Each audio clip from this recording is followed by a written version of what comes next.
Counsel for Michael Chong.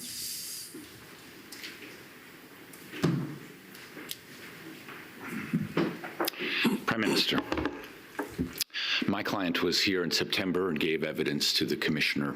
And one of the concerns that he expressed is that this country has become, in his words, a playground for foreign interference by states like PRC and India.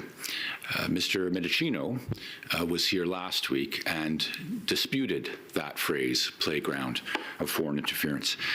Given the revelations by the RCMP and by you, sir, on Monday, isn't Mr. Chong's assessment closer to the mark than Mr. Mendicino's? No, I think it reinforces how wrong Mr. Chong is, because what this week has been all about is demonstrating the capacity and the reality that Canada has been both detecting foreign interference and acting on it. I would suggest that knowing about this and revealing it to the public and creating diplomatic malaise, to put it lightly, is an example of us pushing back strongly against attempts at interference in this country.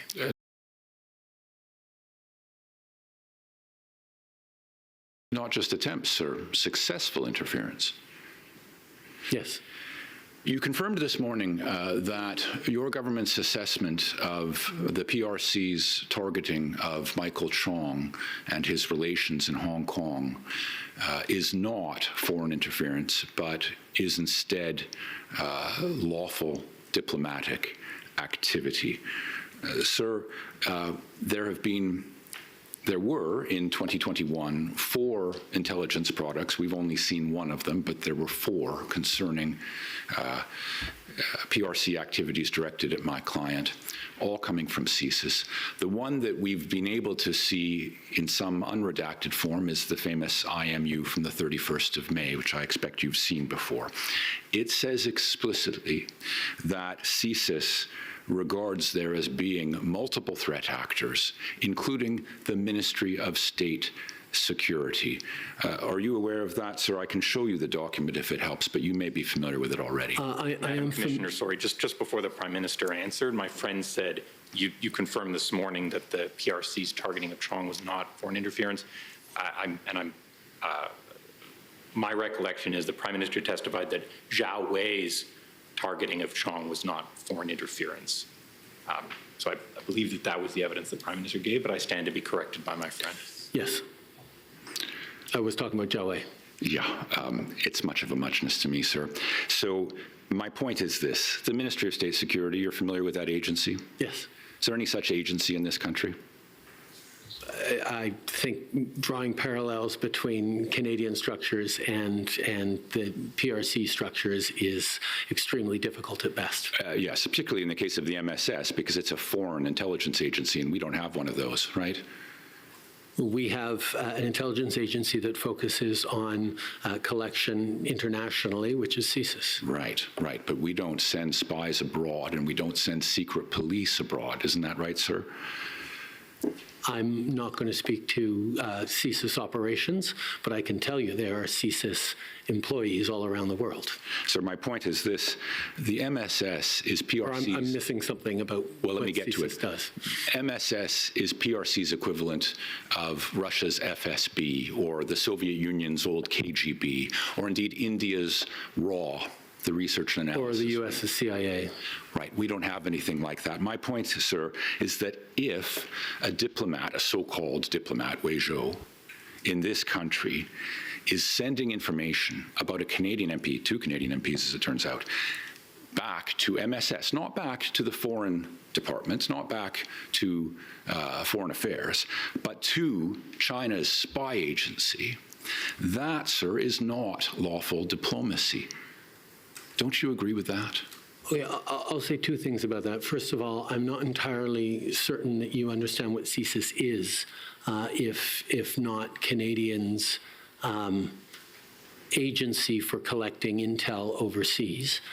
And secondly, in terms of the analysis of what Zhao Wei or others were doing, I am obviously not an expert in the hierarchies within the People's Republic of China's various agencies.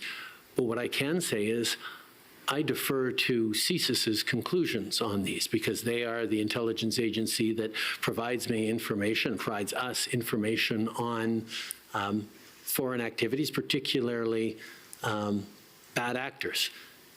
CSIS's conclusion in this case that we've seen before this commission is that the actions that Zhao Wei engaged in regards to your client did not constitute foreign interference.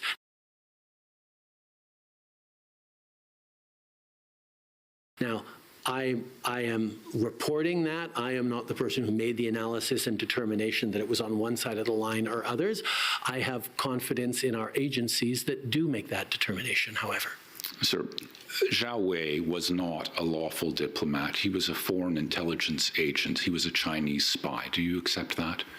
I accept when I will state that he was ejected from Canada because he was no longer able to even carry the role of diplomat, which was his overt role. But I also explained that there were situations in which CSIS has concluded that he engaged in foreign interference activities, albeit not towards your client, Michael Chong. So I put it to you that Zhao Wei was outed as a foreign spy, not by your government, but by the Globe and Mail.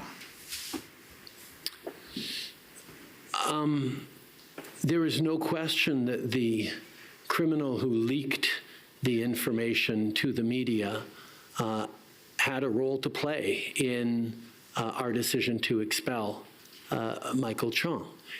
But as I said, expel Zhao Wei. But there were three factors that went into that decision to declare him persona non grata. One was the escalating tensions between Canada and China, where they, despite repeated attempts, refused to decrease or stop their interference activities. Two was the fact that Zhao Wei was indeed, and this perhaps goes to your contention, was engaged in foreign interference activities, albeit not towards Michael Chong. And three was the fact that his name was plastered across the newspapers made it impossible for him to continue to be a diplomat in Canada. NSICOP reports that CSIS identified Zhao Wei as a candidate for expulsion in 2019, several years before the Globe and Mail story. But your government let him stay here. Nothing was done about him, and you, on your own evidence, had never even heard of him until you read about him in the Globe that morning. I put it to you, sir, that as head of government, you ought to have known who Zhao Wei was and what was going on. Should someone not have informed you about his activities? As I've said a number of times, in my role as Prime Minister, I need to know the behavior of China. I need to know the behavior of India. I need to know the behavior of Russia in regards to Canada, in regards to Canadians, in regards to Canadian interests. I do not need to know the operational details to be able to establish and empower the agencies to actually go after that. Now, I need to know the type of things they are doing, but knowing the actual name of the individual, there are such a large number of names that I trust and count on my intelligence agencies to do the follow-ups on the dozens of diplomats that they must keep a close eye on across the country at all given times. And me sitting with a list of names of potential problematic people does nothing to help keep Canadians safe in the role that I have. But, sir, it goes well beyond particular names, because what you weren't told was that there was a debate raging in your government between CSIS on the one hand and Global Affairs on the other. CSIS assessed that these activities, we see it in the 2021 IMU, were threats to the security of Canada. CSIS conducted a TRM of Michael Chong on the 2nd of May for that same reason. Meanwhile, Mr. Morrison... Excuse me. It was not a TRM. It was a defensive briefing, actually. I misspoke this morning, so you caught me on that. It was a defensive briefing to Michael Chong, not a threat reduction measure, which is apparently an important distinction, but... Well, I'll leave that for now. I thought Mr. Chong's evidence was that he was informed by CSIS was a TRM. In any event. That was after the leaks. That's what I'm talking about. Okay, yes. I believe that was a TRM. It was the earlier ones that were defensive. On the 2nd of May, 2023, that was a TRM. 2023, yes. Precisely. So you've got the security service on the one side assessing that these are foreign threats. This is foreign interference. You've got Mr. Morrison and Jody Thomas, Global Affairs, saying, no, you've misunderstood. This is consistent with the Vienna Convention. What you ought to have known, but were never told, sir, was that there was this debate going on and that it was causing disagreements between agencies about how to properly analyze and characterize particular instances. Michael Chong happens to be one. There may very well have been others. Someone ought to have told you that. And so I want to push back on this notion that we've heard from other witnesses. And actually, let me push back on that right there.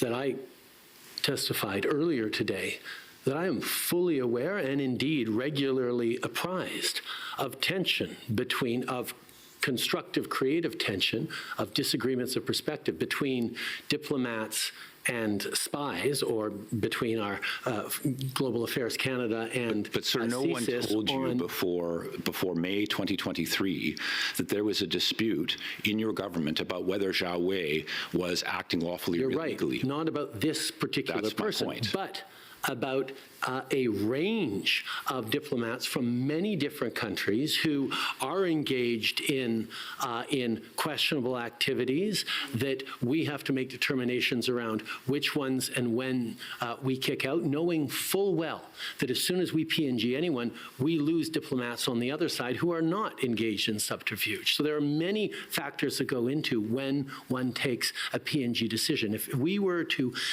kick out every single diplomat who raised concerns, we wouldn't have any diplomats and therefore no representation in any of our adversarial countries. And part of diplomacy is making sure that we do have people there, and the price of that is having people here. Now, what our intelligence agencies are constantly doing, as you're pointing out, is keeping an eye, metaphorically or actually, on many of these people, while engaging in an ongoing dialogue, sometimes a debate, with Global Affairs Canada to ensure that we're getting that balance right of protecting Canadians and allowing the work that Canadians are doing overseas in these countries to continue to further protect Canadians. Sir, you've characterized this debate as a good thing in your words this morning. Other witnesses have come and called it a healthy debate. I want to suggest to you that it wasn't a healthy debate.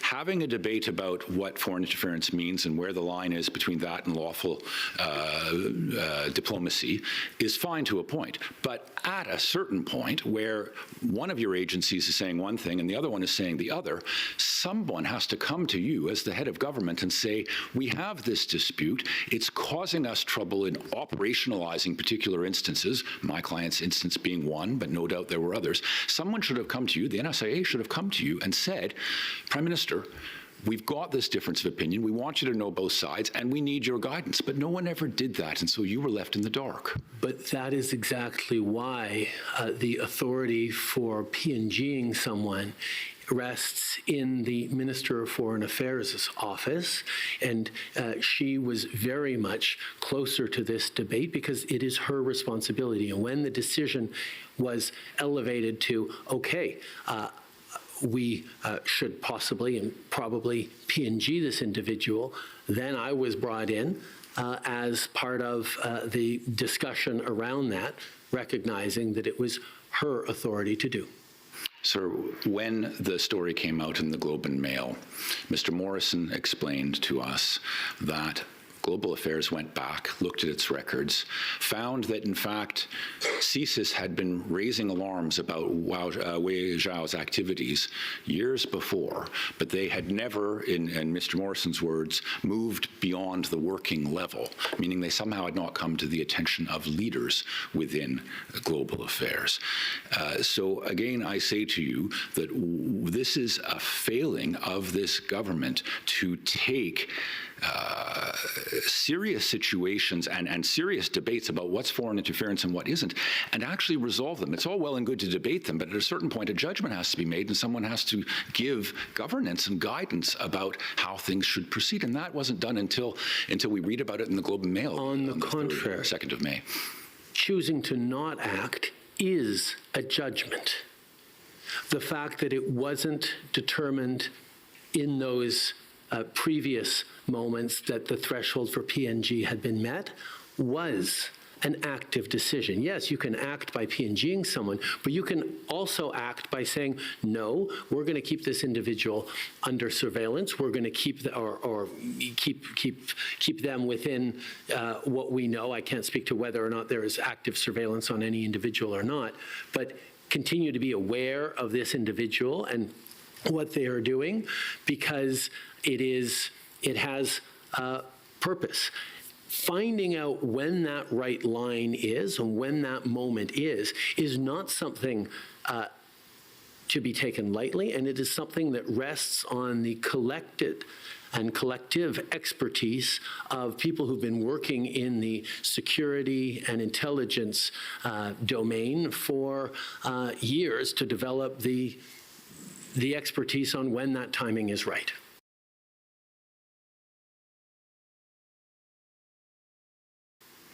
So it wasn't a matter of you choosing not to act when it came to Wei Zhou. You didn't know you had a choice before you at all. But the act is not mine. The act is not mine. I do not determine when someone should be PNG'd. Well, the same goes for Madame Jolie. Then you can ask Madame Jolie about that. Just a moment. I think just wait for him to answer. And same thing on your side, just wait for the question to... We go back to debating days at McGill, so there's a little bit of back and forth there. My point, sir, was that there's no evidence that this was put before Madame Jolie or whoever the foreign minister was at the time either. It all came to a head because of the leak. And what I'm suggesting, you have rightly said, that the leak is criminal. Absolutely right. Should not have happened. But this debate, which I say is not healthy, but was festering in your government, boiled over with someone taking the law into their own hands, what they ought never to have done, and revealing all this to the world. And only then did you react. There was nothing proactive. That's my concern, sir. Well, the issue with the criminal who leaked this information is they got it wrong in what they leaked. And regardless of what's in the newspapers or not, it is incumbent upon a serious, responsible government not to react to partisan attacks or erroneous but salacious headlines, but to react on the substance of things. And that's exactly what we did when we, as a government collectively, in the person of the foreign minister, made the determination that it was time to PNG Zhao Wei. So you seem to be suggesting that Michael Chong overreacted in worrying about his relations in Hong Kong. No, not at all. Well, that is what you're suggesting. No, I am suggesting that confronted with or faced with a leak that is itself erroneous, that suggests that China has threatened with violence his family, as the inference of the leak and the subsequent headlines were, Mr. Chong had every right to be concerned and even outraged, as did everyone, as were we, by the idea that his family had been threatened with direct physical violence, which is what the leak and the leaker suggested. We now know that that is wrong, and that is why it is really important that governments act based on actual analysis and actual intelligence and evaluation of that intelligence, and not just what appears, as you say, in the Globe and Mail. Well, sir, I told Mr. Clow this yesterday, and I'll say it to you. Mr. Chong does not share your seeming confidence that his relatives in Hong Kong will never be coerced or threatened or even physically harmed by that state. It is not a rule of law democracy. It is not a state that has a track record of respecting people's freedom of conscience, freedom of political thought. And so these concerns that he has, whether they are based in intelligence that was misinterpreted in the Globe and Mail or not, are legitimate and fair, and you seem to be wanting to downplay them, and I want to push back on that. I am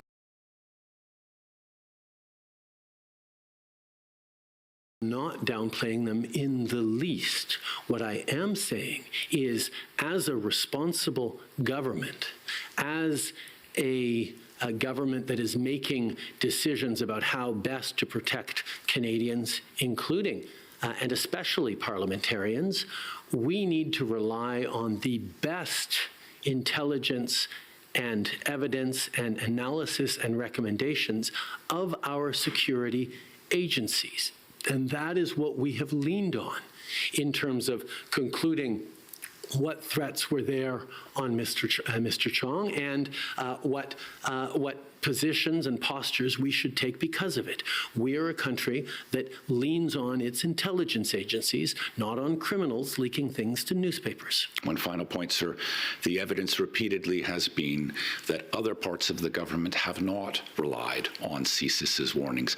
In fact, the Minister of Public Safety doesn't even seem to have received them or certainly didn't read them. The same is true of the NSIA. The same seems to be true of the Clerk of the Privy Council. So it's all well and good for you to say we're a country that respects our security agencies.